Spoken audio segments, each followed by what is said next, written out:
Listo, estamos en vivo. Hola, ¿cómo Hola, están? hola, Hola hola a chicos, todos. bien, ¿y ustedes? Buenas tardes, mis queridos psicólogos. Ah, no, Javier va a decir, no, pero yo ya dejé eso atrás. Ah, sí, no me avergüences llamándome así. Ajá. Ahora. Señor analista, o ¿cómo prefiere usted? ¿Eh? Pues Javier, Javier está bien. Con Javi basta. Va a decir, casi doctor. Ay. Ah, sí, cierto. No, no, no. Entonces la neuro, la maestra, el maestro, todavía es maestro. Ah, Pues les doy la bienvenida a este espacio, Ay, Parresia, para hablar de un tema que creo que es muy interesante y es el experimento Bobo, el experimento del muñeco Bobo, ¿no? El experimento Bobo, ¿no? Realizado por Albert Bandura en un periodo más o menos de 1961 a 1963, donde quería mostrar que toda conducta humana es producida por la imitación social y por las repeticiones, ¿no? O sea, que las conductas son algo aprendido, ¿no? Y el experimento tiene como la finalidad de comprobar este punto. Eh, Antes de empezar, decir que es muy padre para mí como este diálogo, ¿no? Nevaí, que viene de la neuropsicología, y Sandra desde la posición de la psicología, ¿no? El cómo vamos a abordar este caso, ¿no? O las dudas que puedan surgir, o los comentarios que surjan, creo que van a nutrir bastante el diálogo. Como ya lo había platicado con Nevaí en otras charlas, el psicoanálisis y la neuropsicología pues parecen como estas dos áreas, estos dos pueblos opuestos, pero por eso mismo creo que es bastante enriquecedor como escuchar esa postura que tú tengas con respecto a este experimento. Y bueno, Sandra estará aquí también para contextualizarnos un poco de qué va el caso. Y no sé si quisieras comentar, si alguien quisiera agregar algo antes, algo que se me esté escapando. no, pues tú nos dices, Javi, yo lista. ¿Listas? sí, comenzamos. Va, pues les Perfecto. cuento, ¿va? Bueno, ustedes ya lo conocen, pero para quien no lo conozca, les voy a hablar, voy a tratar de ser lo más descriptiva que pueda, ¿no? Sin juicios, sin meter todavía yo mi cuchara ahí. Entonces, bueno, les cuento. Bandura, como psicólogo, quería comprobar algunas hipótesis, ¿no? Como las de lo que Javi nos hablaba. Él tenía un tinte conductual, ¿no? Un poco cognitivo, y entonces, bueno, tenía ciertas hipótesis que quería como comprobar. Eh, Entre ellas, que los niños que presencian un comportamiento agresivo por parte de un modelo adulto probablemente imiten el comportamiento, ¿no? Lo hagan similar. Incluso cuando el adulto no está presente, o sea, sin verlos, no hay necesidad de que los vea, de que ellos digan, ah, voy a impresionar al adulto parecido, bueno, ya no estoy siendo descriptiva ahí, ¿no? Pero bueno, digamos que eso, sin necesidad de que el adulto esté presente. Y bueno, otra, no voy a comentarlas todas, pero otra que creo muy importante es que él creía que los niños como hombres, como varones, tenían mayor posibilidad de este, imitar este comportamiento agresivo, ¿no? Porque socialmente es más aceptado, según él, en los hombres el comportamiento agresivo, físicamente agresivo, ¿no? Y bueno, esas son como unas de las hipótesis más importantes que él quería comprobar y les explico lo que hizo, ¿no? O sea, ¿qué tomó? ¿Cuál fue como, digamos, su población para este experimento? Él tomó un conjunto de niños de la guardería de Stanford, ¿no? Entonces, sus edades eran de los 3 a los 6 años con una media de 4 años, 4 meses, me parece, ¿no? Entonces, eligió 36 sujetos de cada sexo, o sea, 36 hombres y 36 mujeres. Y sí, me parece que sí, ¿verdad, Javi? Ok. Y el grupo control, el que no vería a ningún adulto, tenía 12 niños y 12 niñas. Luego, el otro grupo se conformó por 24 niños que estarían expuestos al adulto agresivo. La mitad con un modelo femenino y la otra mitad del grupo con un modelo masculino, por aquello de la hipótesis que él tenía, ¿no? De que los niños podían imitar más fácilmente este comportamiento agresivo. Y luego El tercer grupo, el tercer grupo conformado de la misma manera, pero expuesto a un modelo no agresivo, ¿no? O sea, estaba el grupo control, el que no iba a ser expuesto a ningún modelo, digamos. Estaba el grupo que iba a ser expuesto a un adulto pacífico, digamos. Y el otro grupo que iba a ser el del modelo del adulto violento. Y bueno, también cabe agregar que sí tuvieron como que, o buscaba equilibrar los grupos de niños, ¿no? Porque decía, bueno, habrá niños que ya tengan un comportamiento como agresivo de por sí, ¿no? Entonces, él quería que estos grupos de niños estuvieran más o menos equilibrados. Entonces, bueno, cada niño fue probado de manera personal, o sea, no estaban juntos los niños en el experimento para que no se influenciaran entre ellos, ¿no? O sea, se supone que de manera personal fueron, pues sí, como testeando a los niños. Y bueno, el niño se sentó con algunas actividades llamativas. O sea, había libros con pegatinas, dice ahí, ¿no? Que supongo que son como lo que llamamos aquí calcomanías. Y el adulto estaba en otra esquina, ahí presente, en la misma habitación, ¿no? Y tenía juguetes, y entre ellos el muñeco Bobo, y el niño no podía jugar con esos juguetes, ¿no? Era como exclusivamente para el adulto. Y bueno,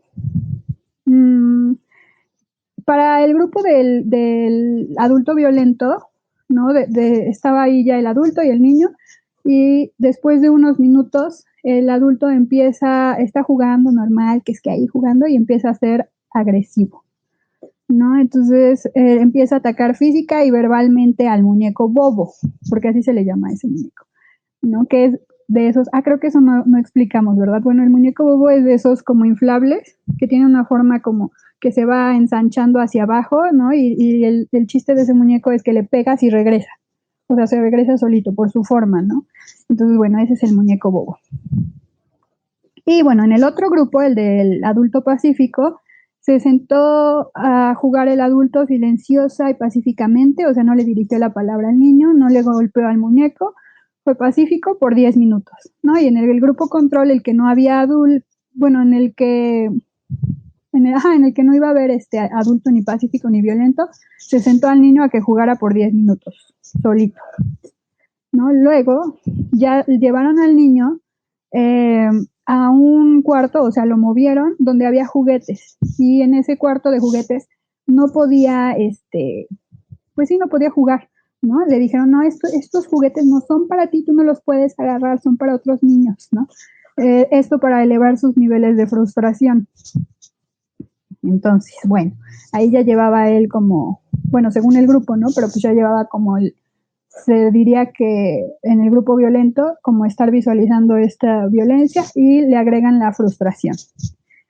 Luego, o sea, lo llevan otra vez a otra habitación, ya al niño solo, y está llena la sala de juguetes, o el cuarto ese, de juguetes de tipo agresivo y no agresivo, ¿no? O sea, no sé, pistolas, el mazo, que es como un martillito, ¿no? Esos serían como los de tipo agresivo. Y los observaron por un espejo bidireccional. O sea, podían ver a los niños sin que los niños vieran a los observadores, ¿no? Y ya, evaluaron, entre otras cosas, la agresión física, la agresión verbal y las veces que el mazo fue utilizado. Bueno, y como ver qué otras formas de agresión se agregaron. O sea, no solo las que fueron como imitativas, sino las que los niños ya agregaron como por su cuenta, ¿no? Y bueno, algunos de los resultados fueron que los niños que se expusieron al modelo violento tenían más probabilidad de mostrar un comportamiento agresivo, ¿no? Y sí, o sea, según ellos y lo que dijeron que eran sus resultados, los niños eran más propensos que las niñas a imitar el comportamiento agresivo. Aunque, bueno, eso es más interesante, las agresiones verbales fueron como al mismo nivel, ¿no? O sea, como que tanto niños y niñas estaban como al mismo nivel de agresión verbal. Y bueno, los que estuvieron expuestos al modelo no agresivo mostraron un comportamiento o no agresivo o muy poco agresivo. Y pues sí, los sujetos masculinos expuestos a un modelo no agresivo fueron propensos a utilizar más el mazo que los del grupo control. O sea, aunque no vieron a una persona pegarle, ¿no? Con que vieran a una persona ahí, ya eran más propensos a, según entiendo, ¿no? A usar el mazo. Que eso, bueno, también está interesante.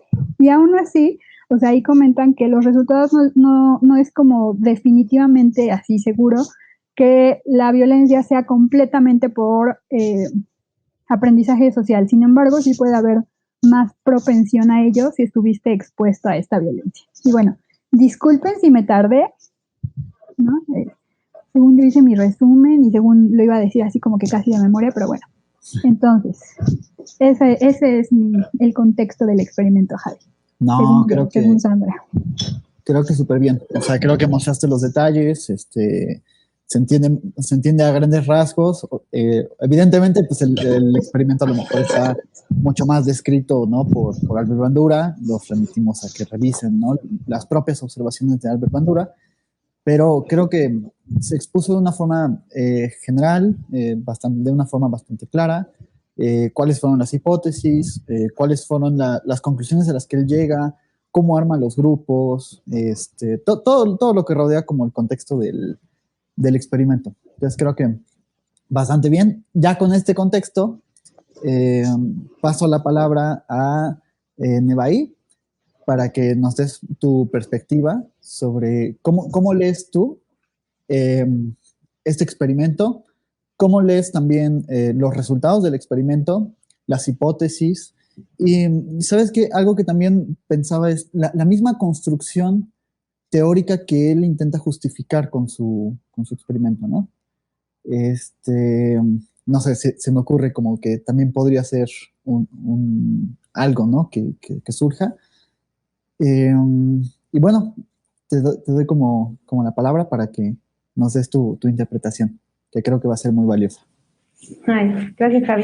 Sí, Sandra, estuvo súper bien la explicación porque siento que nuestros oyentes necesitan comprender pues de qué se trata todo esto, de que le dedicamos un como episodio entero, ¿no? Y también me gustaría compartirles a los escuchas que esta inquietud de tratarlo del experimento del muñeco bobo surge a raíz de una plática que tiene Sandra y Javi, que estaban hablando sobre violencia, ¿no? Y la chismosa aquí de su servidora me metí a escucharlo y en el chat pues mencionamos precisamente como, bueno, qué pasaba con este experimento y pues estábamos un poco debatiendo entre lo que ustedes estaban, era un en vivo, ¿no? También hablando sobre violencia y pues de dónde surgía la violencia en los seres humanos y pues que está fuertemente aceptada esta parte, porque Bandura, justamente ayer estaba viendo un video que dicen que es está en la lista de como el top 4 de los psicólogos más citados en el mundo. Bueno, en el segundo lugar creo que está Freud, así que si le dije psicólogo se va a enojar. Pero bueno, digamos que se dedican a la conducta humana. Ya no puede enojarse. Ya no está aquí con nosotros. Y en su tumba así, me dijo psicólogo. Pero bueno, me refiero a que está dentro de en el ámbito de, pues hablando de la conducta humana, tratando de darle una explicación, pues Bandura es altamente citado. Y dicen que es el primer psicólogo que se cita que está vivo aún, ¿no? Precisamente eso. Entonces Bandura, pues Albert Bandura tiene una participación importante en la explicación de la conducta humana y todas sus hipótesis giran alrededor del aprendizaje social y cómo el ser humano se construye con base en la sociedad y cómo sus conductas tienen que ver con lo que aprende estando inmerso en un grupo social. Lo primero que me gustaría destacar aquí es que la parte biológica, que es a lo que yo más me dedico, estudio la neuropsicología, que siempre lo digo, ¿no? Es la relación que existe entre el cerebro y la cognición, pero nos basamos muchísimo en la estructura anatómica del cerebro. Y lo primero que me gustaría rescatar es que, pues sí, sabemos que el ser humano es gregario, es decir, vive en comunidad, y por tanto se ha construido desde hace miles de años en una sociedad.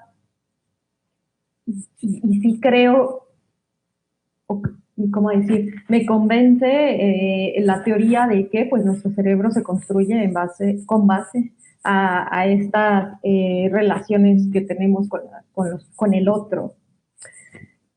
Hay algo de la neuro que podría mencionar. Bueno, para esto, fuera de cámara, comentábamos que pues tiene que ver mucho con lo conductual y como lo cognitivo-conductual, que pues no es ninguna de nuestra especialidad. Estaría interesante si alguien nos está escuchando que sea cognitivo-conductual, pues que nos escriba, ¿no? Su perspectiva.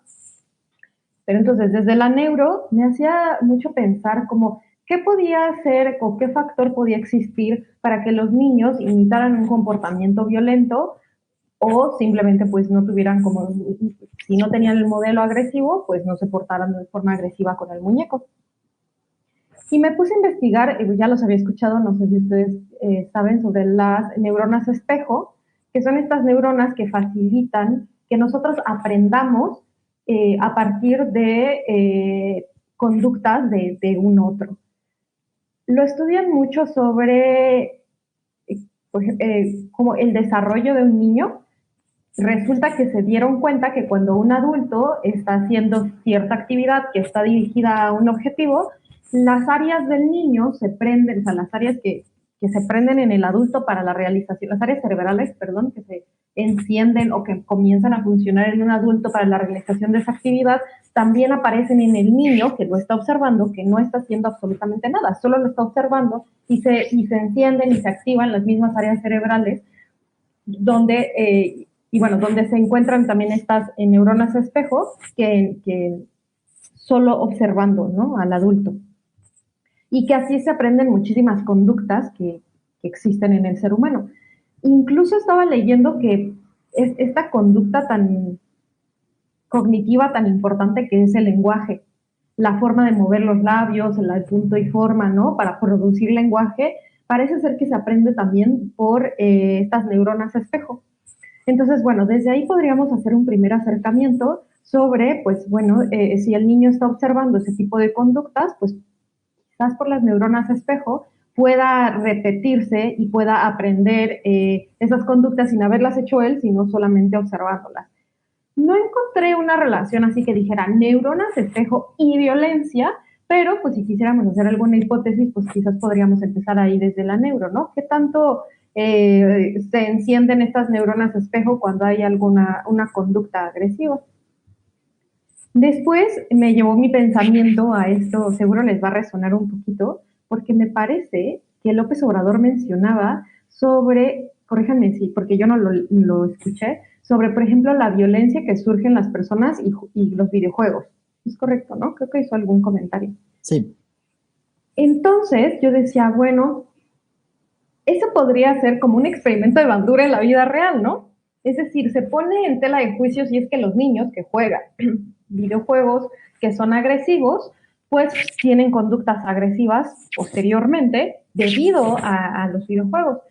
Y me puse a leer al respecto y dije, bueno, eso se parecería un poco fuera de un contexto experimental, y pues resulta que no.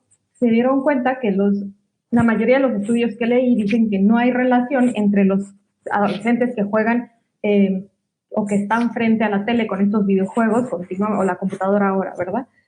Continuamente y las conductas agresivas. Entonces eso es como súper interesante. Parece que contradice lo que menciona Bandura. Lo que sí decían es que en esta cuestión de los videojuegos pues genera un poquito, o bueno, mucho de adicción y que tiene eso sí que ver con la neuro, con una generación de neurotransmisores y en relación a una conducta adictiva, ¿no? Lo mismo, o sea, te genera placer, produces neurotransmisores y quieres volver a repetir esa experiencia. Pero bueno, ahí nos estaríamos metiendo como en otro punto, que sería ya por qué pasan tanto tiempo con los videojuegos, pero en relación a las conductas violentas parece que no hay relación entre estar viendo todo el tiempo o estar inmerso en una realidad virtual violenta con que tú seas una persona violenta. Lo que sí decían es que parece ser que las personas que tienen una personalidad agresiva son las que tienden a jugar y a escoger videojuegos agresivos. Entonces, pues eso está interesante. Y como esta acotación que hacía Sandra, muy, muy pertinente, de que a los niños le preguntaron a sus profesoras cuáles niños eran más agresivos y trataron de equilibrarlo, ¿no? Entonces, pues probablemente esta cosa que les menciono o este dato pues no entre en el experimento de Bandura, porque pues él trató de eliminar esa variable extraña de que, sí, fueron violentos porque ellos son violentos, ¿no? Y coincidió todo. Entonces, pues bueno. Y quizás me gustaría cerrar mi participación con que, pues lo que sí se ha visto es que los niños, no que ven violencia, pero que sufren violencia de niños, sí presentan, eso sí está súper comprobado, una conducta violenta cuando son adultos. Y tiene que ver con algo horrible, que es que se modifica estructuralmente su cerebro cuando viven violencia, estrés, o sea, realmente su cerebro anatómicamente tiene modificaciones a comparación de un niño que no vive conductas violentas en casa, por ejemplo. Y esto es decir que tienen un cerebro completamente diferente a otro niño que les digo que no ha estado expuesto a la violencia y por lo tanto su cognición y sus conductas también cambian. Y algo muy difícil creo pues de sobrellevar, no sé para mí, si sea para ustedes los que me escuchan y ustedes que están aquí, es que han hecho experimentos, por ejemplo, con ratones en los cuales los ponen en situaciones de estrés fuertes, por ejemplo, nadar en un tubo y o sea, ellos no pueden subirse, el agua les llega hasta la mitad del tubo, ellos están nade y nade y nade y nade. Y entonces se dan cuenta que cuando ponen a ese mismo ratoncito en otro tubo donde le meten una mano de una persona y se porta agresivo, o sea, de una manera muy errática se dice, ¿verdad? Y entonces, en comparación con otros ratones que no los ponen a tantos niveles de estrés y ellos no se comportan de esa manera. Pero, o sea, lo que les quería compartir, lo que me asusta mucho, que ya me estoy saliendo un poquito del tema, pero me parece súper relevante, es que estos ratones, cuando tuvieron hijos, también esos ratoncitos bebés empezaron a mostrar una conducta, pues como de mucho estrés, o sea, no eran ratones normales, ¿no? Eran ratones que se comportaban de una manera como si hubieran estado agredidos también o en situaciones de estrés, pero ellos no lo vivieron. Y parece ser que la explicación es que se encuentra en que el ADN se modifica a raíz de vivir situaciones muy estresantes, como puede ser estar en un hogar con violencia doméstica, ¿no? Entonces, pues bueno, para cerrar quiero decirles que en realidad la neuro no se puede acercar tanto a este aprendizaje social en cuestión como decir, no sé, si ves a un adulto inmediatamente golpear, pues tú vas a tener ese tipo de conductas, como quizás lo quería comprobar Albert Bandura, pero sí cómo es que la violencia logra modificar las conductas del ser humano desde que, pues, sobre todo si lo vives de pequeño, y que es súper como tangible, ¿no? O sea, el cerebro en sí se modifica. Entonces, pues bueno, ¿cómo decir? Pues no podría dar una, no sé si crítica más profunda al experimento de Bandura, pero hablando como psicóloga en general, pues me parece bastante coherente lo que menciona. Sí, somos seres gregarios y sí aprendemos de la conducta de los demás, incluyendo el lenguaje, ¿no? Les comentaba. Entonces, pues bueno, no sé si me alejé mucho, si di alguna idea, si tuve un buen acercamiento. Sí, bárbaro. O sea, creo que sí. Ay, yo quiero participar, maestro. Sí, maestro, gracias. Es que fíjate, cuando estaba hablando sobre los videojuegos, me acordé de que yo jugaba uno así de chica que se llamaba Left 4 Dead, algo así, era de zombies, ¿no? Y se trataba de que estabas, así te dejaban como en medio de una ciudad ya destruida y llena de zombies, ¿no? Y tenías que llegar como al lugar donde te iban a sacar de la ciudad, no sé, en helicóptero o en lo que fuera. Entonces yo me acuerdo que lo jugaba y después de estar un buen rato jugando, yo ya tenía así síntomas de malestar, como de estrés. O sea, estaba fría, tenía náuseas, se me bajaba así horrible, o sea, pero de por sí es como una característica muy, muy mía, ¿no? O sea, me apropio cañón en películas, en así. Pero algo que además es interesante, no sé cómo vean, o sea, yo creo que sí ya los niños o adolescentes, bueno, él sí ya no queda, pero bueno, que sí los adolescentes y niños sí pueden, no sé, es una hipótesis, sí pueden diferenciar, ¿no? Como esto que es como la fantasía, o sea, no están sometidos al estrés en una película, ¿no? En un videojuego, ¿no? Y entonces eso que tú mencionas, Nevaí, sobre el estrés, que es lo que puede estar modificando incluso como el cerebro en sí, bueno, creo que eso es importante, ¿no? O sea, si lo vives así en tu vida real, pues obvio estás en estrés, ¿no? Obvio tienes como este impacto mucho más fuerte que en un videojuego o en una película, que creo que sí hay esta separación entre como real y fantasía. No sé qué opinas. Bueno, sí, cabe destacar que los niños que han tenido estas y que se ha visto que se ha modificado su cerebro es porque viven constantemente en estrés. O sea, no es como que si juegas un videojuego una hora, pues ya, ¿no? Ya se modifica el cerebro y ya eres así, vas a ser un adulto violento. Pues no. Sí, claro que también hay niños y adolescentes que pasan, o sea, 7 horas frente a la tele, que es como, yo la tele, me escucho bien anciana, ya nadie juega en la tele, en la computadora. Este, y bueno, ahí sí nos preocuparíamos. Pero precisamente decían, bueno, un niño que no sabe distinguir entre la fantasía y la realidad, pues también estaría súper preocupante, ¿no? O sea, ya hablaríamos, pues, no sé, una psicosis ahí, o sea, y que pues uno no sabe si, bueno, no sé si lo puede causar un videojuego, pero también me imagino, pues, allá una cuestión cerebral y de neurotransmisores y así mucho más compleja. Pero normalmente los niños saben distinguir. Pero bueno, siempre ha sido esta cuestión de igual los niños que se creen Superman y han visto también casos de que se echan por la ventana porque creen que pueden volar. O sea, yo diría, bueno, son casos muy, digo, todo el mundo vimos ese tipo de películas y pues no te estás aventando por la ventana. Creo que ya son casos muy específicos que habría que tratar particularmente, pero la ciencia nos dice que en realidad no hay relación entre jugar, ¿cómo se llama? Grand Theft Auto, que yo la verdad no lo he jugado, pero sí he escuchado de qué se trata y sí es bastante violento y tiene ahí unas como nociones de, me parece, prostitución y robo y que ganas dinero para comprar mujeres o algo así hacen como de, más bien te meterías en, bueno, qué rayos con la sociedad y las cuestiones culturales del juego, ¿no? Pero en cuanto a la violencia, pues parece ser que no hay relación, no se ha comprobado que exista y claro, el experimento de Bandura pues es con personas reales, que también los niños están viviendo la realidad, o sea, están viendo que el adulto lo está haciendo, que es su modelo, que se supone que es tu modelo, ¿no? Y que tú aprendes con los adultos. Algo que sí me gustó, bueno, que me llamó mucho la atención del experimento, es que decían que los niños no solo agarraban el mazo para pegarle al muñeco, sino que ellos mismos ya estaban agarrando otros juguetes que eran agresivos, como una pistola, ¿no? Sí, eso. Eso sí está súper interesante, es decir, no vieron al adulto, pero el niño elige juguetes que tienen esta pues connotación o bueno, que se utilizan para agredir y prefiere jugar con ellos. Entonces eso también no es tanto de neuro, sino más de este aprendizaje social, pero cómo es que el niño además avanza en la elección de estas conductas agresivas, ¿no? Y el material, eso está súper impactante para mí.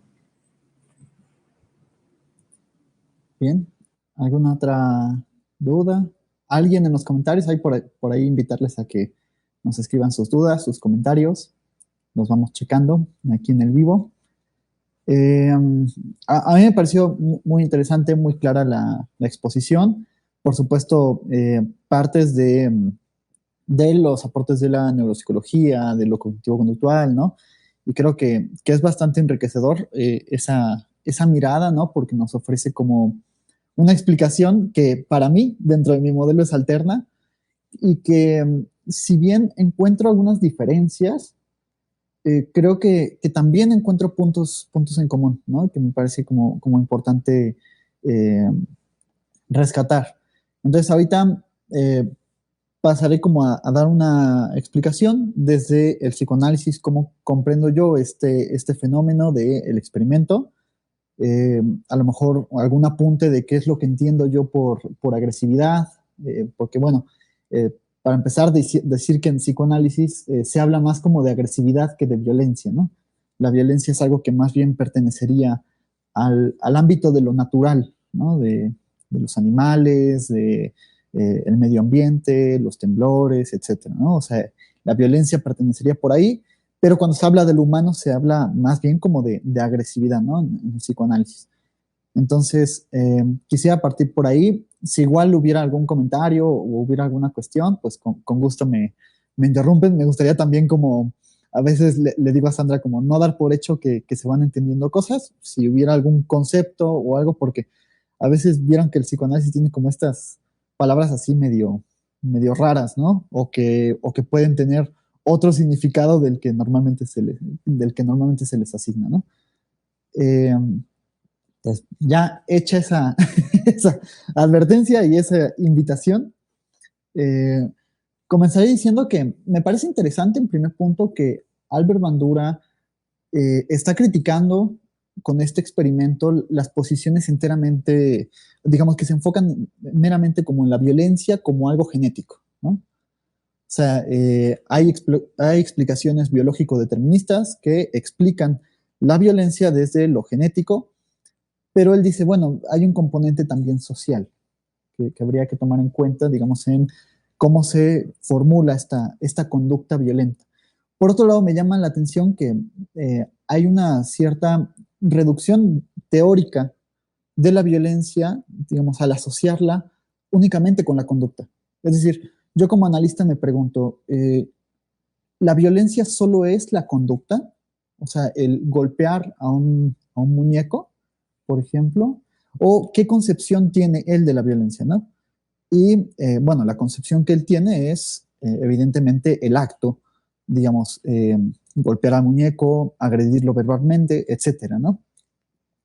También me preguntaba, si bien cuestiona estas cosas de los enfoques biológico-deterministas, ¿qué tanto su concepción de lo social toma en cuenta lo social como una producción simbólica, ¿no? Y qué tanto o sea, me da la impresión, no lo sé, me da la impresión de que no se termina de despegar de un enfoque biológico determinista, ¿no? O sea, como pensar la conducta violenta enteramente como esto que se manifiesta, ¿no? O sea, nuevamente, el golpe, ¿no? Y no parece vislumbrar una participación de lo simbólico por ahí. Creo que sí en alguna hipótesis, por ejemplo, con esto de la violencia, las diferencias entre la violencia del varón y de la mujer, ¿no? Donde hace como esta lectura de cómo la sociedad tiende a premiar más a la violencia de los varones, la expresión pública de la violencia física de los varones, y a reprimir la violencia de las mujeres, pero no sé qué tanto ahonda en la explicación de la cultura como algo simbólico, ¿no? Y bueno, digo de la cultura porque también la cultura implica lo social, ¿no? Para mí no se puede pensar lo social si no entendemos la cultura. Y para empezar tendríamos que partir de la cultura como una producción simbólica dentro del psicoanálisis, ¿no? Una serie de relaciones, de vínculos, etc.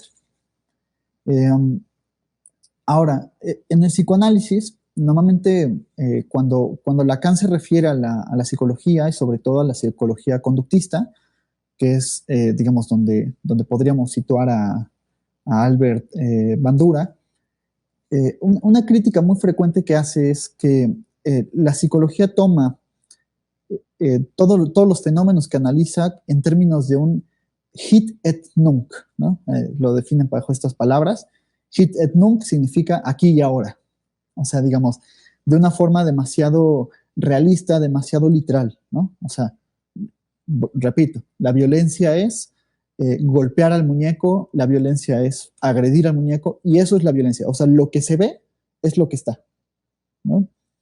Y yo me pregunto como por las causas subyacentes que no vemos de esa conducta, ¿no? Y que tienen todo un entramado, nuevamente, simbólico, ¿no? Es decir, una crítica que el psicoanálisis hace a la psicología de forma muy común es pensar que piensan los fenómenos en términos de un espejo, ¿no? O sea, hay un medio ambiente que tiene estas cualidades y el sujeto reacciona a ese medio ambiente de una forma digamos, natural, ¿no? Eh, Así como no mediada por alguna producción o por alguna relación con el lenguaje, ¿no? Y el psicoanálisis se va a diferenciar de la psicología. Esa es la crítica que Lacan hace a los mismos psicoanalistas, ¿no? Eh, Dice, se va a diferenciar de la psicología porque toda relación del sujeto con la realidad, con otros, es siempre una relación de tres, ¿no? Él hace este énfasis. Por ejemplo, en la clínica solemos pensar que se trata de dos sujetos que hablan, ¿no? Y que en ese lugar solo hay dos personas que hablan. Pero bueno, el psicoanálisis va a decir siempre, esa relación de dos está mediada siempre por un tercero, que es el lenguaje. Es decir, tanto el paciente como el analista tienen una relación particular con la palabra, ¿no? Con los discursos, con el lenguaje. Vieron, por ejemplo, cuando platicamos con nosotros mismos, estos diálogos internos, uno dice, bueno, ¿con quién estás platicando? Con una especie de esencia del yo que está interiorizada, ¿no? Conmigo mismo, o digamos, charlando con el lenguaje mismo, ¿no? Es decir, haciéndonos bolas con todos estos entramados discursivos que nos configuran y nos constituyen y nos dan un lugar en el mundo, ¿no? Entonces, para ahí, digamos, diferenciar que la postura de Albert Bandura me parece que toma las cosas como en términos meramente conductuales, lo que vemos, lo que está, y me parece que no toma en cuenta este tercer elemento de la relación con los discursos. Ojo, es una posición crítica, pero tampoco estoy desechando los hallazgos de Bandura, ¿no? Simplemente estoy diciendo que a mí como psicoanalista creo que se me complicó bastante pensarlo de esa manera. Como que quería agregarle esta interpretación psicoanalítica del tercero, ¿no? Del tercero siempre puesto ahí. Que no vemos, tampoco es una entidad metafísica, ¿no? De miren lo inconsciente que está por ahí flotando en algún lugar. No, o sea, es el lugar de la palabra, ¿no? Lo simbólico. Ahora, también había como algunas preguntas que yo me hacía, ¿no? Espera, Javi, perdón por interrumpirte, pero yo que no sé nada, ay, espero que el perro no se escuche. O sea, ¿cómo sería, que yo no estoy cerca de tu especialidad, ¿no? Pero ¿cómo sería que tomara en cuenta a este tercero en un experimento de esa forma, de esa magnitud? O sea, ¿cómo podría en un niño, aparte que el experimento, bueno, lo estoy tomando quizás de una manera muy literal, ¿no? Y no el lenguaje como todo lo que representa en el psicoanálisis, pero además pues no se le habla al niño, ¿no? Entiendo que solamente están viendo, entonces pues también tampoco se transmite como ningún mensaje ni o sea, lo que significan esas palabras para el niño, en fin, entonces ¿cómo sería desde tu perspectiva haber tomado en cuenta lo que mencionas? Uh-huh. Creo que es muy buena pregunta. En realidad, o sea, el hecho, digamos, de que el niño esté encerrado en un cuarto con un adulto que golpea al muñeco, digamos, lo que yo encuentro criticable de este experimento es que se considera como esta relación de dos, ¿no? Como una mera imitación, como la conducta agresiva como una mera imitación. Pero parece que esta imitación no está mediada por nada más, ¿no? O sea, como que es directa, inmediata. Creo que contra ese punto es contra el que voy, ¿no? O sea, como el pensar que la imitación social viene de una forma inmediata y directa, sin estar mediada por la relación que tiene cada quien con el lenguaje, ¿no? Es decir, el psicoanálisis entiende que el discurso nos configura como sujetos, nos da un lugar en un entramado cultural y nos da un lugar también en el lenguaje, ¿no? O sea, ahorita yo estoy hablando, por supuesto, también desde mi posición que ha sido configurada y el lenguaje me ayuda a construir mi historia, ¿no? Ahora, yo pienso que estos niños antes de entrar a ese cuarto, ¿no? Ya poseen una relación con el lenguaje. Y ese era el punto que quería como destacar, ¿no? O sea, que ya hay una construcción de su historia a través del lenguaje que no sé qué tanto se está tomando en cuenta, ¿no? O sea, me parece que más bien, y digo, tampoco tendría por qué tomarlo en cuenta, su modelo es el conductismo, ¿no? Pero lo digo porque a mí me parecería como difícil pensarlo desde el psicoanálisis, como pensar que esta relación se da de forma inmediata, ¿no? Y como que al final creo que sí hay una cierta naturalización de la violencia en el sentido de concebir la violencia como un producto de la naturaleza. Como bueno, el niño al ver, al imitar, instintivamente se prende algo que lo vuelve violento, ¿no? Que de hecho ahí había una observación interesante en el artículo que compartimos, ¿no? Decían por ahí, ¿los niños estaban siendo violentos o estaban jugando con el muñeco? ¿No? Es decir, porque he ahí como el problema, digamos, de tomar la violencia como una mera conducta, ¿no? Sin este trasfondo. Porque nosotros vemos que el niño le está pegando al muñeco, pero no sabemos si está jugando o si lo está agrediendo, digamos, con éncono y con, ¿no? Así, con verdaderamente una intención violenta, ¿no? Que es el mismo problema que se enfrenta áreas como la sociobiología, ¿no? La sociobiología, por ejemplo, dice, la guerra es un producto de las sociedades, ¿no? Natural, porque pues, hay esta tendencia agresiva en los seres humanos, ¿no? Entonces, el gran problema de la sociobiología es que no toma en cuenta que la guerra tiene un fuerte contenido cultural. Así, se lucha por una patria, se lucha por defender al país, se lucha por la libertad, se lucha por la democracia, etcétera, etcétera, ¿no? Como que todo esto simbólico como que sobra en estos enfoques, ¿no? Me parece que por ahí, ajá, por ahí como que quería dirigirlo.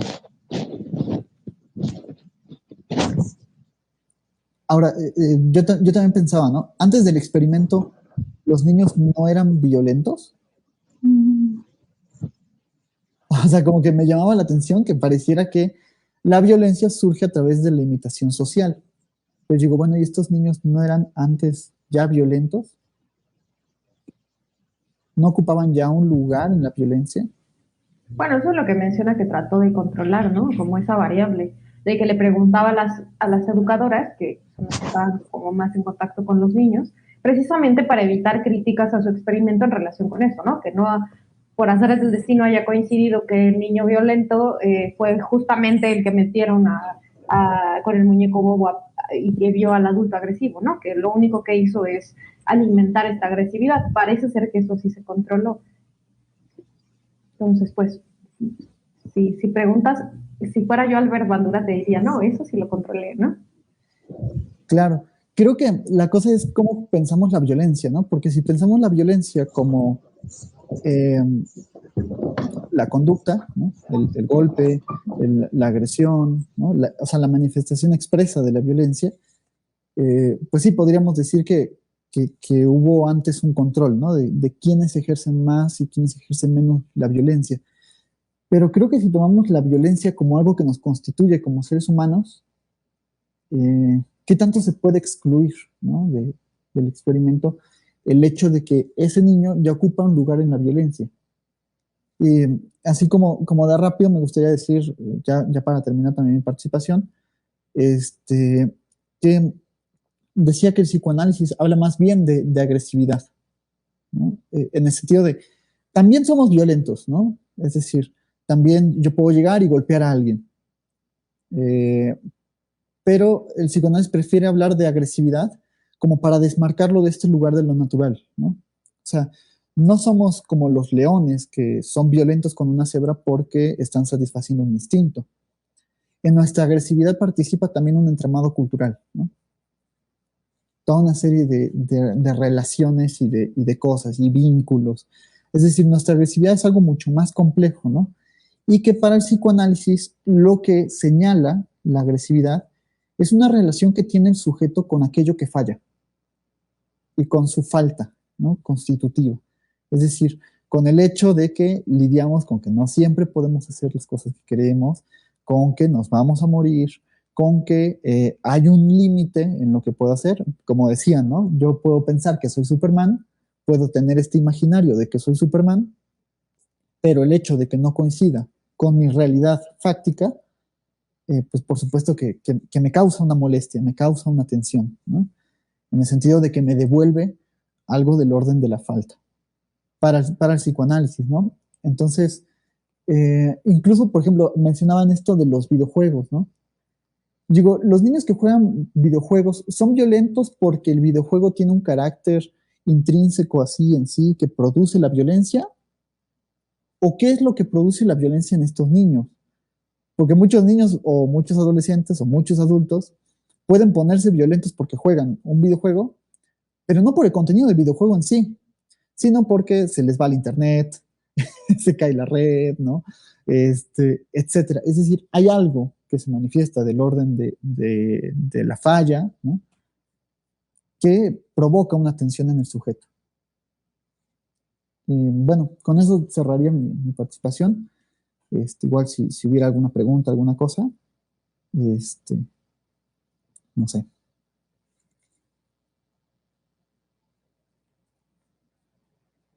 No sé si me preguntaron algo en la página o en la transmisión. Ajá, sí, hay un comentario, pero lo revisamos ahorita, ¿no? O sea, como primero cerrar este apartado. Ah, ya, y bueno, se me olvidó comentarles que en otro estudio que leí sobre videojuegos, de hecho decía que mejoraban, o sea, comparaban a niños jugadores con no jugadores, y en realidad habían visto que existían más conductas violentas en los niños no jugadores, y que los niños jugadores tenían mejores habilidades en la escuela, lo cual es verdad, o sea, yo he visto muchos juegos en relación a la violencia, o que sí pueden tener algún contenido, pero esta exigencia cognitiva que te dice, a ver, tienes una misión, ¿cómo la vas a resolver? Y entonces empiezas a estimularte cognitivamente de tratar flexibilidad cognitiva, ¿no? Tolerancia a la frustración, no sé, poder encontrar diferentes respuestas a lo que estás tratando de resolver. Eso es estimulación cognitiva. Y eso, pues, no sé, una vez que generas las conexiones neuronales, pues también las puedes utilizar en la escuela y es lo que, pues, no decía más, o sea, puede ser igual siempre, ¿no? A lo mejor esos niños de por sí tenían mejores notas, en fin, ¿no? Pero bueno, el artículo mencionaba eso, ¿no? Que había notado que los niños que jugaban, que estaban con videojuegos, solían estar mejor en la escuela. Entonces eso es como algo positivo ahora, ¿no? Como hablando al revés, no solamente es que no producen o están relacionados con conductas agresivas, como dices. Me gusta eso que manejas, Javi, la diferencia entre la violencia y la agresión. Entonces, bueno, parece ser que no es solo eso, ¿no? No solo no alimenta las agresiones, sino que al contrario. Entonces, pues bueno, habría eso de videojuegos y violencia estaría bien interesante tratarlo. Pero bueno, yo creo que ya con la cuestión de Bandura, creo que hasta ahí quedó ya, no sé, como mi comentario. No sé, Sandra, si tú desde tu postura psicológica también tendrás algo que comentar o... Pues no, yo vine a mediar entre yo no me quiero meter en problemas. Pero fíjate, algo que sí creo en cuanto a la posición de Javi, o bueno, en cuanto al psicoanálisis, creo que es, bueno, a mí me cuesta porque creo que estoy más acostumbrada a hablar como de cosas como si fuera directo, ¿no? O sea, como utilizar el lenguaje directamente y siento que, o esa es mi percepción con el psicoanálisis, es como, no sé, se le llama como meta algo, ¿no? O sea, como hablar del lenguaje, pensar sobre mi pensamiento. O sea, siento que con el psicoanálisis es mucho hacer eso y me cuesta, o sea, como que en lugar de ir directo al punto, o sea, es como revisar casi que lo que estoy diciendo, lo que estoy pensando, ¿no? Y entonces ya hablar. Entonces, bueno, eso es como, y bueno, comparto con Javi, bueno, con ambos, obvio, ¿no? O sea, contigo ni siquiera lo dije, Neva, porque siento que me es más fácil decir, sí, o sea, estamos como más en la línea de psicólogas, creo, ¿no? Eso. Entonces, Lo que contigo, digamos, Javi, podría compartir es que sí creo que se nos olvida como personas, como psicólogos, como investigadores. Bueno, yo no he hecho investigación, o sea, ni siquiera hice tesis en la licenciatura, porque me estresa. Pero creo que sí se nos olvida que estamos haciendo esa investigación o estamos hablando desde un punto muy particular, ¿no? De nuestra visión. Incluso yo leía alguna vez un ejemplo de que una escritora que me encanta, que se llama Siri Husbert, se sentó en el avión con un neurólogo, ¿no? Y que ella le empezó a hablar, no manches, las neuronas de espejo, ¿no? Y él, ¿qué es eso? ¿No? Y ella, pero es que tú eres neurólogo, ¿no sabes? Y él, no, y era una eminencia, ¿no? Entonces, o sea, como incluso en campos que parecieran estar muy cercanos, se nos van cosas, o sea, se nos zafan cosas, no podemos como tomarlo todo. Y entonces creo, en eso coincido, que es importante considerar que estás hablando desde un punto muy único y particular y limitado. Ese sería como un comentario. Y creo que, a ver, está interesante porque Albert Bandura dice, los niños le pegan al muñeco bobo, pero que le peguen al muñeco significa que van a salir a pegarle a alguien. Porque aparte incluso lo dicen ahí, ¿no? O sea, el muñeco está hecho para eso, o sea, por eso va y regresa, ¿no? O sea, te invita a eso. Exacto. Y además pienso que como que con el muñeco no hay ninguna conexión personal, ¿no? Es un muñeco, es una herramienta, un instrumento, como queramos decirle, ¿no? Un útil, lo que sea, pero no es un vínculo humano. Y como que decir que eso genera violencia, no sé.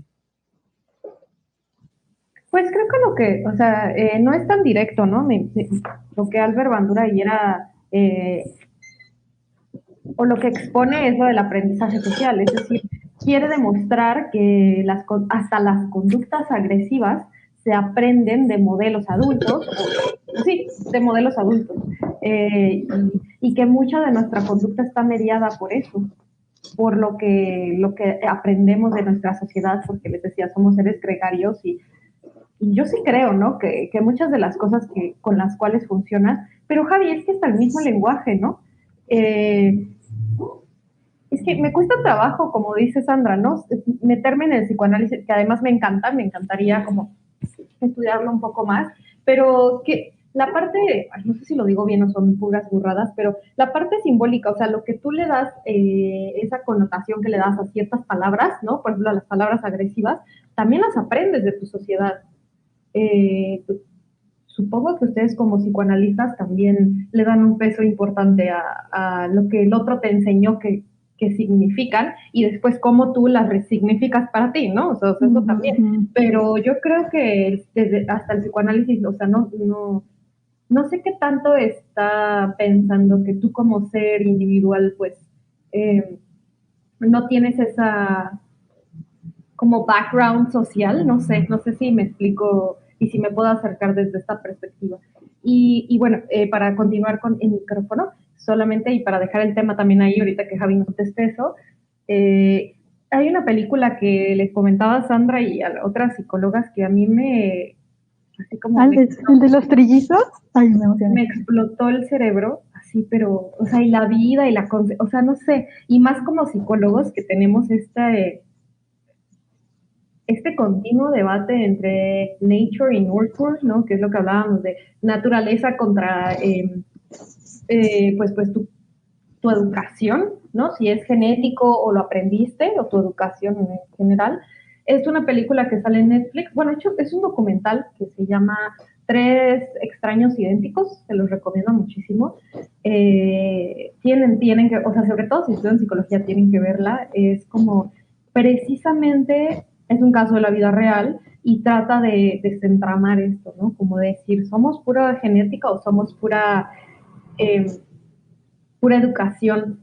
Y está súper tétrica.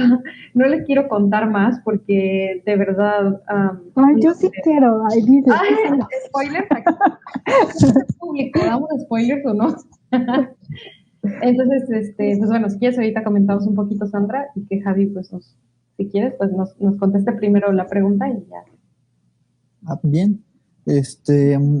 Con eso que decías del individuo, yo creo que el psicoanálisis no formula eso como en términos de individuo, sino más bien como un sujeto, ¿no? Y sujeto que implica que lejos de ser estos individuos desconectados de los demás, que nos formamos como a nosotros mismos y que estamos como en este crecimiento personal, ¿no? O en esta realización como individuo, más bien somos producidos por los discursos en donde nos metieron desde niños, ¿no? O sea, hay todo un entramado cultural, hay todo un entramado social, un tejido que me soporta, que me toma, que me atrapa, ¿no? Que me atraviesa. Y creo que eso es lo que muestra el psicoanálisis. Ahora, digamos, este atravesamiento o este uso que hago de los discursos, no es que los haga yo con mi voluntad y mi libertad, ¿no? Sino que más bien soy consecuencia de desplazamientos que ocurren en ese campo, ¿no? O sea, de cómo esos discursos configuran mi historia, que es susceptible de cambiar. Por supuesto que sí, porque si no, entonces uno no va a un análisis. Pero no como en términos de yo tengo el control de los discursos, ¿no? Sino los discursos hablan más allá de mi voluntad, los discursos hablan más allá de mí, ¿no? Y yo ocupo un lugar en eso. Pero también es interesante porque como que pensaba, ¿no? Para el psicoanálisis incluso hacer pasar la agresividad por el lenguaje es una forma también de desviarla. Es decir, mejor aventar un insulto que aventar una piedra, ¿no? Aunque eso hiere a otras subjetividades, ¿no? Que tampoco por eso deja de ser problemático. Pero si tú ves a un adulto que de esa manera, o sea, con esas palabras, con el uso de ese discurso, lastima a otro, o sea, porque decían, al muñeco bobo utilizan esas palabras para tener esa, pues sí, esa agresión. El niño no aprende también ese discurso, o sea, tanto me refiero a forma literal como desde el análisis, ¿no? Con el psicoanálisis. Creo que sobre todo los niños no tienen todavía como esta formación en el lenguaje como la tenemos los adultos, ¿no? Y los niños hay que recordar que, digamos, construyen su realidad con base a lo que nosotros les vamos transmitiendo de cómo funciona la realidad, ¿no? Las explicaciones que les damos de la realidad. En ese sentido creo que sí, que puede haber como una determinación por ahí. Pero ya estamos hablando como en términos de lenguaje, ya no tanto de conducta. Pero también el lenguaje es agresivo, ¿no? O sea, en el experimento y cómo ellos también lo aprenden esas palabras quizás para utilizarlos en este específico caso y que esas palabras duelen, ¿no? O las utilizas para, o sea, no solamente la palabra en sí, sino cómo la utilizas y lo que significa para ellos.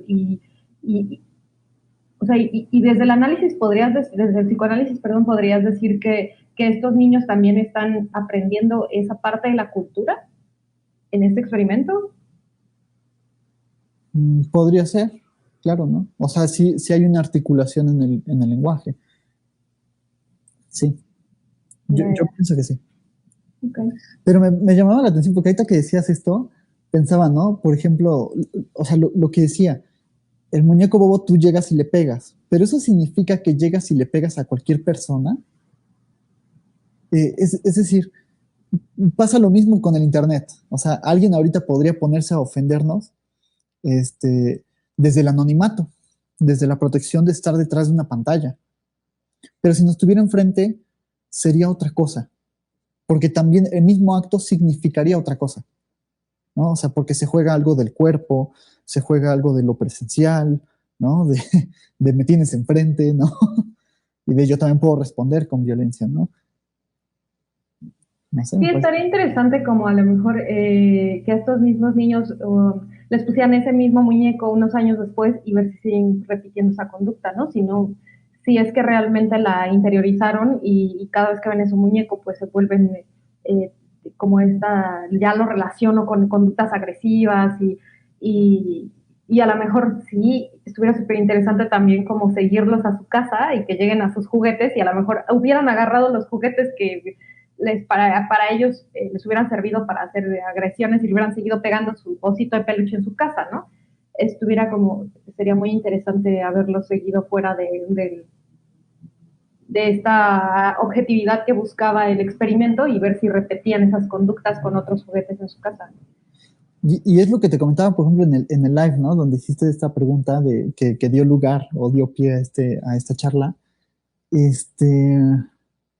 ¿Cómo sabemos que el niño, al ver al adulto que le está pegando al muñeco, no se está traumatizando, ¿no? Y que toda esta repetición o esta imitación, en realidad es una forma, digamos, de controlar o de dominar aquello que lo traumatizó. O sea, que eso es lo que me importa, ¿no? O sea, no niego que hay una conducta y todo esto, ¿no? Sino que esta conducta siempre está mediada por los discursos, ¿no? Y por el lugar que el sujeto ocupa en esos discursos. Eso era como lo que quería indicar, ¿no? Y, pues no sé si les parezca, si tengan algo que agregar, alguna pregunta o algo, o quieren que pasemos directamente a los comentarios. Sandra, ¿querías comentar algo de la película? Ay, es que tienes que verla. Sí. Así casual, me va. Tú, Sandra, no querías. ¿Quieres decir algo, no? Sí.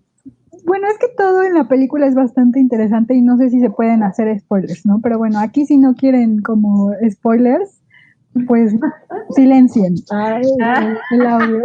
Pero no se vaya. No. Ya lo vamos a spoiler. Ay, bueno, está bien, no, Javi, pero sí está interesante. O sea, bueno, solo voy a decir cómo empieza, ¿no? Que eso es muy obvio.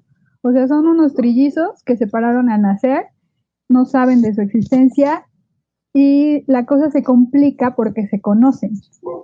Y entonces ahí empieza un cúmulo de eventos, ¿no? Que muestran o se relacionan con esto que dice Neva, ¿no? Sobre esta como discusión de entre lo genético, lo ambiental, por decirlo así, como muy simplificadamente. Entonces está bastante interesante. Y aparte, algo que Neva dijo cuando yo la vi, antes de que la viera, no recuerdo, ¿no? Como las implicaciones éticas, hasta dónde llegamos o podemos llegar según en el bienestar de la ciencia, ¿no? Ay, yo propongo, Javier Grajales Fernández, que lo veas y hagamos un live así que diga spoilers. O sea, véanla antes del próximo live, sí. Te juro que estuve como semanas así de, porque es como, o sea, se mete como en la profundidad de lo que es la psicología, que tú también estuviste ahí sobre la explicación del humano, ¿no? ¿Qué somos? ¿Dónde lo pasan? Netflix. Netflix. No, sí, y si quieren, o sea, si 3 horas de no manches, es que sí. Es que sí. Incluso, o sea, de lo que te indica ahí, ¿no? Como de la información que te da o de lo que te invita a cuestionarte, pero también, o sea, yo empecé así de mi vida es un engaño. Ajá. También mi vida es un engaño. ¿No? La de todos. Ay, cállate. Bueno, ya se habla así con el pero bueno, estaría buenísimo, está muy buena. Y ya sí, ahora sí el comentario, ¿no? Si no nos emocionamos un montón. Pone Brenda, hola Brenda. Pone, hola, saludos. Cuando hablan de cambios en el cerebro, recuerdo el caso de Billy Milligan, que tanta violencia de pequeño fue la tendencia para su disociación de personalidad, ¿no? De hecho, ese caso también está en Netflix, si lo quieren ver. Él sufre de trastorno de identidad disociativa, lo que ahorita se conoce como trastorno de identidad disociativa, pero en realidad, bueno, antes lo conocíamos como de personalidad múltiple, que ya no se utiliza ese término, y sí se ha visto que muchísima gente, o sea, sobre todo los que son psicópatas, o sea, los criminales, fuertes criminales, los que son asesinos seriales, tienen o sea, comparten características de su infancia, que le dicen la triada, tiene un nombre del autor, pero bueno, es de que lastiman animales, tienen infancia. ¿Del mal? Sí, triada del mal, pero tiene el nombre del autor también lo mencionan. tienen infancias con padres, o sea, familias o figuras de poder súper, súper abusivas. Y sí, realmente, o sea, se sabe que tienen estos cambios neuroanatómicos porque se han puesto a estudiar los cerebros de las personas que están en la cárcel, en el corredor de la muerte, como para ver si es real que tienen estos cambios cerebrales, y sí, de ahí sacaron la conclusión de que cambia su cerebro, ¿no? Tengo pregunta. O sea, esto que dices de la tríada del mal, son como casi que la fórmula para que resulte una persona así. Sí, se han dado cuenta que hay como esta fórmula, ¿no? Esta hipótesis fuertemente aceptada de que si es un niño que empieza a lastimar animales, o sea, eso quiere decir que no tiene empatía, ¿no? Que es un niño que está abusado y que orina la cama, me parece que ese es el tercero, entonces muy probablemente vaya a tener actos criminales de adulto. Javi, ¿mojaste la cama? Ah, no te creas. Eso. Diablos. Okay. Me parece interesante, ¿no? O sea, yo pensaría en ese caso de Billy Milligan, ¿qué lugar ocupa él para el otro, ¿no? En este caso, digamos, el padre, ¿no? Que pues normalmente son nuestros padres quienes nos introducen al discurso, ¿no? Al lenguaje, todo eso, pero ¿qué pasa si no hay esta introducción, sino que al contrario, hay violencia descarnada, ¿no?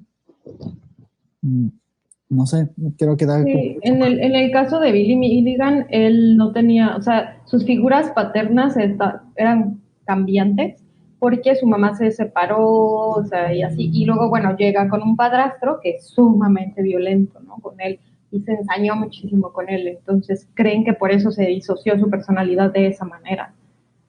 Ay, no, está muy feo el caso, la verdad, pobrecito Billy. Pero sí, es bien interesante. También está la película ahí, si gustan verla. Voy a poner el comentario de Brenda porque no lo puse, pero aquí está. O sea, fue el que leímos, pero para ponerlo acá y que se vea bonito. Bien, pues ya llevamos 1 hora con 7 minutillos. Creo que la plática está bastante buena. Si les parece bien, vamos cerrando. Voy a poner aquí la conclusión. No sé quién quiera dar sus conclusiones, sus puntualizaciones finales.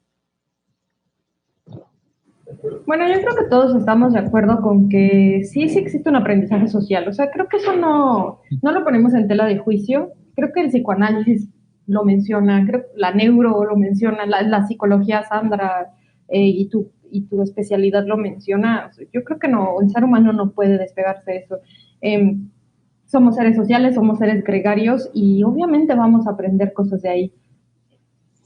Bueno, de ahí que se derive la conclusión que todo es aprendido, incluso la agresividad, pues bueno, eso es lo que hemos estado analizando o debatiendo, pero bueno, ya decimos que esa palabra no nos gusta tanto, analizando, no sé cómo decirlo. Reflexionando, dialogando. Ajá. Entonces, a mí me gusta mucho el experimento de Bandura, se me hace hasta bello, se me hace sencillo, se me hace simple, pero eso puede caer en que lo que dice, ¿no? O sea, parece tan simple que el ser humano no es simple y por eso es que existe tanta... como que parece no ponerse de acuerdo con que, bueno, somos seres tan complejos y esta explicación parece tan simple que no cuadra mucho, pero me gusta que trata de demostrar de una forma muy directa, como tú dices, muy, lo vuelvo a repetir, simple, y creo que todo mundo podemos entender de qué se trata el experimento, y desde que yo a lo mejor por eso se me quedó tan grabado y lo mencioné con ustedes en el live, porque me gustó mucho, es como darme cuenta que sí es cierto, ¿no? Los niños repiten lo que ven, eso es una realidad. Y bueno, como conclusión te llevaría a que realmente, si no tenemos esta certitud de que se aprende así nada más, que claro que entiendo tu postura, Javi, me gusta también del psicoanálisis, pero por lo menos decir, oiga, pues si está esta hipótesis y parece que es verdad, o sea, no, todavía no es una teoría, pues como me gustaría cerrar mi participación es, bueno, hay que tener cuidado, ¿no? O sea, ya aterrizando este experimento y lo que nos trajo aquí hoy, pues siendo adultos responsables de nuestras conductas frente a los niños, ¿no? Creo que eso sería como que lo más importante aquí, que podemos aterrizar y que no hay que olvidar que ellos todo lo ven, todo lo escuchan y todo lo entienden. Y creo que pocas veces somos conscientes de nuestras conductas frente a ellos. Entonces, pues quiero rescatar eso y hacer como esa anotación mental, ¿no? Nota mental, tener cuidado con mis conductas, mis palabras, mi discurso frente, o ser consciente, ¿no? No sé si tener cuidado, ser consciente de todo esto para, pues, ser, no sé si responsable, afectivo responsablemente, no sé cómo decirlo, ¿no? No, eso no se dice. Responsable, ¿cómo se dice? En esta responsabilidad. Responsable. Esta actividad, sí, responsabilidad afectiva con esto, ¿no? En cuanto a la emocionalidad del niño, pues. Y ya, gracias. Bien. Gracias a ti. Sandra, ¿quieres cumplir algo? Bueno, se me hace interesante lo que dice Eva, ¿no? Y a mí me sigue costando, a pesar de los muchos videos que hemos hecho, Javi, ¿no? Y de que asisto al seminario, bueno, que participo en un seminario contigo y eso, me sigue costando como, y creo que lo repito mucho, como posicionarme en esto sobre el psicoanálisis. Entonces, a lo mejor mi conclusión no va a ir muy de acuerdo al psicoanálisis, pero sí creo. O sea, yo sí creo que sí podemos tener cierta responsabilidad, ¿no? O sea, que la responsabilidad es algo que necesitamos, ¿no? Y a lo mejor incluso nosotros como psicólogos, y creo que ya estoy como haciendo propaganda, pero creo que estos videos, el podcast, ¿no? Incluso los que yo hago, aportan a dar esa nueva visión y a dar esa visión de responsabilidad, ¿no? De aquí está esta información, ¿no? O sea, ve y haz algo con ella. Entonces, bueno, también repito esto de, o sea, sí, entender que estamos viendo desde un punto muy particular la vida, ¿no? La psicología, incluso como terapeutas, como neuropsicóloga, es algo muy particular y creo que a veces se nos olvida. Y he visto muchos colegas que se montan como en su macho, ¿no? Y no, mi perspectiva es la adecuada y pues creo que se puede como rescatar de todas las áreas de estudio. Algo así. A lo mejor es más general mi conclusión, ¿no? pero... Como dice Javi, o sea, sí creo que me alimento de lo que dice Javi, lo que dices tú, Sandra, ¿no? Y de eso se trata, pues, como de crear estas bellezas. Sí. Y sí, el material que hacen ustedes está... Ya están creadas estas bellezas, tenemos 3 bellezas. Bueno, Javi, pero ¿tú qué opinas, no? Porque a lo mejor te echamos así como un montón sin querer, un montoncito psicológico. No, pero tú... para nada. No, yo creo, coincido con todo lo que comentaron. O sea, yo les comentaba que a mí no me gustaba la palabra debate, porque en algún momento pensábamos como, bueno, un debate, ¿no? De la neuropsicología, psicoanálisis, pero me parece que esa palabra de debate es psicoanálisis versus neuropsicología, a ver quién tiene la verdad, a ver quién es mejor, y no me parece que vaya por ahí. También como que tiene esta connotación de humillar o ser humillado. Me parece que eso es absurdo y que queríamos dejar de lado de entrada, ¿no? Sobre todo por la amistad que tenemos desde hace mucho tiempo, ¿no? Pero eh, me parece más bien, prefería la palabra diálogo. O sea, vamos a platicar de diferentes perspectivas sobre un caso. Ahora, también decir que cuando digo que yo me acerco de forma crítica al caso de Albert Bandura, por supuesto que me parece un experimento interesante, me parece que es muy, muy importante, y para empezar, todo deber científico tiene que ser el cuestionar y abrir más dudas de las respuestas que ofrece, ¿no? Y creo que en ese sentido, el experimento Albert, pues, de Albert Bandura, permite, ¿no? Porque nos mueve a pensar, nos mueve a hacer cosas, nos mueve a discutir, a decir, sí será por acá, esto, también habría que dimensionar esto, etcétera, ¿no? Y me parece por ahí reconocer eso del caso tampoco plantear que estoy criticando el conductismo por no ser psicoanálisis, porque creo que sería absurdo. O sea, es igual de absurdo que criticar el psicoanálisis por no ser conductismo, ¿no? Es decir, pues, son cuerpos del saber, son áreas, son dimensiones, son campos que hay que tener claros y que hay que poner también en marcha y a dialogar, ¿no? Y a encontrarse, más que a estarse excluyendo, ¿no? Con esto que decía Nevaí de las neuronas espejo, etcétera, todos estos estudios que citabas, pues yo incluso concuerdo, ¿no? Es decir, claro que hay neuronas espejo, o sea,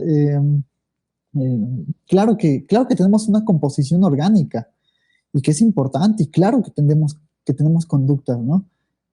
Quizá la diferencia con la que yo quise introducir mi participación era mostrar que esto orgánico o que esta conducta está también atravesada y mediada por la posición que ocupa el sujeto con respecto a lo simbólico, ¿no?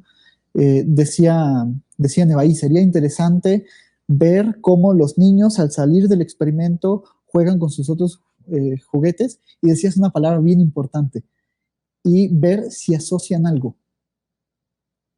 Y para mí esa asociación se lleva en el plano de lo abstracto, ¿no? O sea, es una cualidad abstracta, asociar, porque lo que asociamos son representaciones, es decir, representaciones hechas de lenguaje, ¿no? Y para mí lo que me interesa es eso, cómo esas asociaciones producen un sujeto, ¿no? Producen nuestras vivencias.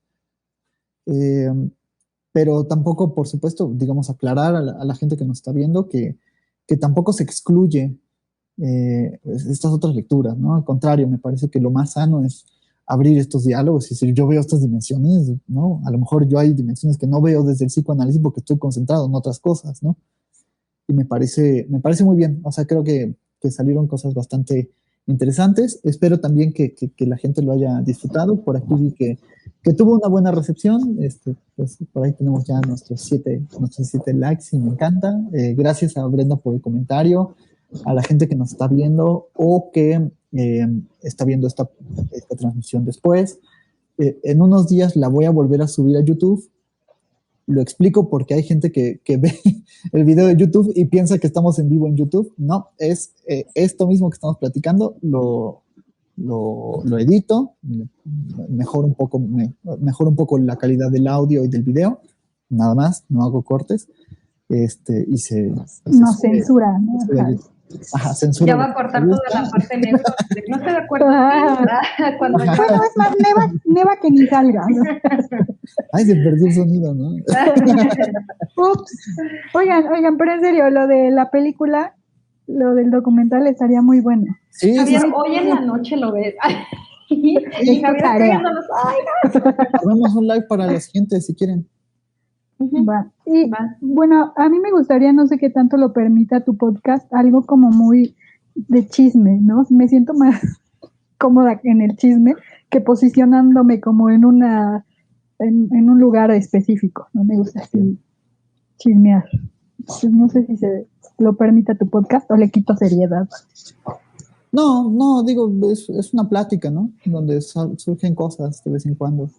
Ah, buenísimo. Pues quien la vea también ahí, que te escriban, que me escriban a quien lo vea, o a Neva, ¿no? Si es, o sea, que nos escriban para chismear. También, y después hacemos el live. También decir que con Eva, pues grabé algunos episodios para el podcast. Esta es más como la sección de los lives, que es una nueva sección que se está abriendo en el canal. Pero con Eva grabamos unos podcasts, van a salir de este domingo en 7. Ténganme tantito. A ver si ahora sí, porque así me trae. Y ahí podrán verlos, y creo que salió también una plática increíble, ¿no? Y vaya, pues agradecer también el tiempo que se tomaron, ¿no? Y que una pregunta que hizo Nevaí en un live tuviera estos efectos, ¿no? Me parece genial. Y sigamos por ahí. Me parece que la conclusión que yo podría tener del caso es simplemente esto de apostar por la palabra, ¿no? Apostar de los niños también necesitan de la palabra, ¿no? De que se les explique la realidad. Si bien el lenguaje falla y tropieza y no hace más que representar la realidad y crear universos otros, ¿no? Vaya, creo que también es una herramienta que nos permite desviar nuestra violencia, ¿no? O tomar otras posturas posibles. Entonces, pues muchísimas gracias y nos estamos viendo, salvo que alguien quiera agregar algo. Perfecto, muchas gracias. Nos vemos. Bye. Bye, cuídense.